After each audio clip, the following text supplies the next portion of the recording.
Hi, welcome to I Love the Library. I'm Mary Haney, a librarian here at the Detroit Lakes Public Library. And today I want to talk about a subject that is of great interest to many readers, and that is the history of warfare. I know that's not what you expected me to talk about, is it? But it is a very popular subject. Many people like to read about military history, and history in general, of course. You know, the history of humankind is the history of war. So I've gotten a few of the books I just found at random in the library, and many of them relate to warfare, and we're going to start way back at the beginning. A lot of kids get interested in reading about things like war and warfare when they're reading about Greek warriors, Vikings, and knights. So we're starting at the beginning of almost human history, or Western history anyway, with Greek warriors. This is a book for elementary school readers, and you know, it's got great illustrations and lots of information about how the warfare was carried on at the time. This is a little chapter about battle tactics. This would be with the army of Alexander the Great. And one of the things it says is that Alexander won many battles because his men marched so fast. They came up on the enemy much quicker than the enemy expected, and they just gave up. So lots of good stuff here, and you know, good information. Then we move on to, oh, this is the best warfare for this area, the Vikings. Now, the Vikings didn't actually carry on war as such, you know, meant to take down another nation, but they certainly did carry on a lot of raids. And so there's information in this book, again for kids, about how a Viking warrior would have been dressed, what the armament would have been, and their tactics. So we're moving up in time and a little bit up in sophistication. Oh, here's another great book about barbarian Vikings.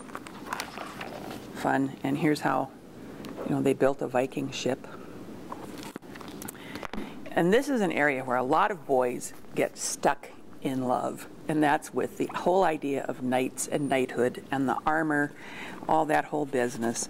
And so this was the, you know, really the ultimate medieval fighting machine, the knight. And I love this illustration. These two pages show how a knight was dressed with the help of the squire, all the pieces of armor that were put on. It's very intricate, and it looks to me like it would take a long time and be very heavy.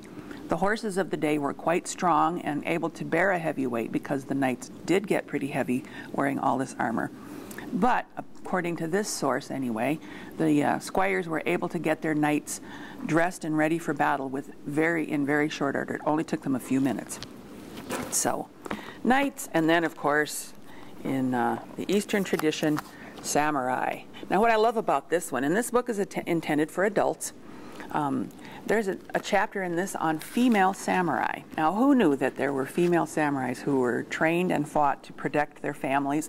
Many times the men of the samurai household were off fighting, and so the females were left to protect the households, and protect they did. I love this illustration here. It says that one woman is applying the art of jujitsu to do an arm twist to this one, and she's got a pretty painful look on her face. So I think that's a great illustration. One more incident of warfare. Now we're going to move up into a little more modern times.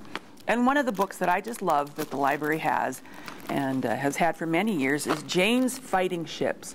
Jane's does a whole series of things about fighting ships and airplanes, warplanes. And one of the things it has is a silhouette page, so you can identify by silhouette. This book covers all of the navies of the world, so it will be all the countries of the world that maintain a navy, and you can see what the ships look like. This is really fun if you're going to be into a port somewhere and you might be identifying military ships. But we also have information on, you know, a lot of information on World War II bombers, World War I planes, more modern planes, and of course then we get up into the most recent history, Cold War, and finally biochemical and biological warfare, which has actually been going on for a long time. The Greeks used a type of chemical called Greek fire that burned wooden ships and suffocated sailors. So that's a brief look at the history of warfare here at the Detroit Lakes Public Library.